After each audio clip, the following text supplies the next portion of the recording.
The setting, the Intercontinental Hotel in Boston, about 5 a.m. on a Tuesday. I'm working on a huge film with a lot of big stars. Because of that, I have to be the first on set every day.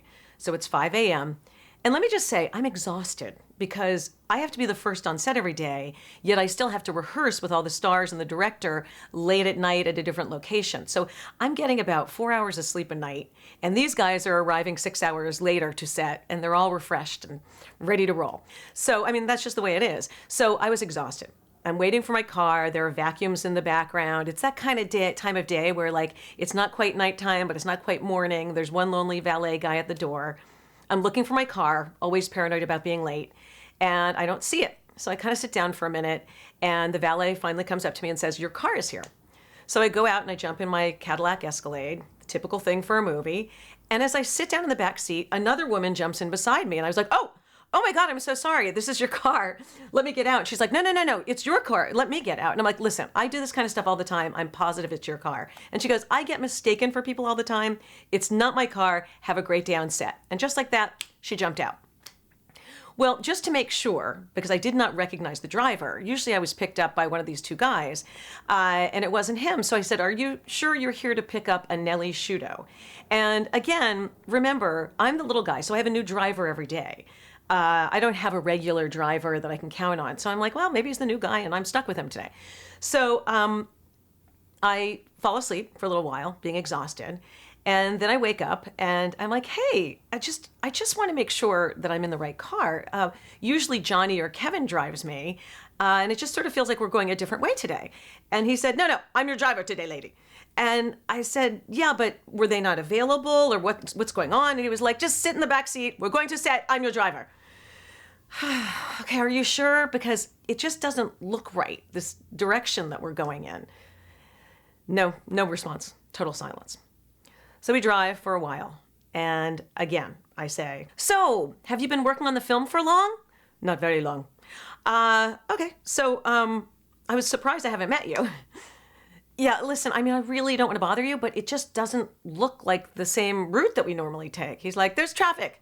Stop it. You'll be 5 minutes late. You'll be fine. I'm worried about being late, okay? If I'm late, I'm going to get in trouble. I don't want to be late. You're not going to be late. 5 minutes late, you can blame it on traffic. But that's the issue. There's usually not traffic during this time. He won't listen to me, so I stop him again. We are going to the set of Ashcliff, right? Ashcliff was the name of Shutter Island originally, and a blank stare comes back to me in the back seat. And I'm like, he goes, no, we're going to shoot in a house today. No problem. You're going to the right place. I'm like, that's impossible. We don't shoot in a house ever. Are you going to the sanatorium in Medfield? A blank stare. So finally I ask him, can you just call somebody to make sure that this is the right car? Just call somebody from your team. So he picks up the phone and calls and has some kind of conversation for a while, and it yields nothing. So finally, I decided to take it into my own hands. So I call the assistant to the director. I'm like, hey, it's Nellie Sciutto. Hey, where are you? The driver said you didn't show up. I didn't show up. I'm actually in the car on my way to set right now. Well, the driver said you didn't show up and you're going to be late to set. I can assure you that I am in the car right now, headed to set. I asked the driver a million times and he reassured me. Driver, what's your name? Stan. Stan reassured me that we were going to the right set. Stan? Who's Stan? It dawns on me. All of a sudden I realize I am in the wrong car. So I start to say, listen, you're gonna find this so funny, but I think I might have gotten in the wrong car and I'm going to the wrong set. And the assistant kind of laughs and says, yeah, I'm pretty sure you're going to the wrong set. You're in Sandra Bullock's car, going to the set of The Proposal. I was like, oh my God, that was Sandra Bullock who got in the car? And I was like, I'm so embarrassed. I'm so sorry. I don't want to get in trouble. She's like, don't worry about it. It's hilarious. Just get to set. And the driver will take you back to the hotel. And the driver tells me he's going to take me back to the hotel. And I'm like, no, don't take me back to the hotel. I'll be even later. I'm afraid I'm going to get canned. He's like, I'm taking you back to the hotel. You crazy actor. I'm like, I don't want to get canned. He's like, that's not your problem. It's not my problem, crazy actor. So I go back to the hotel and I get in a new car and I go back to set. Finally, I'm an hour and a half late. Well, I got sat down by the first AD and I got lectured. And I just had to suck it up. What was I going to do?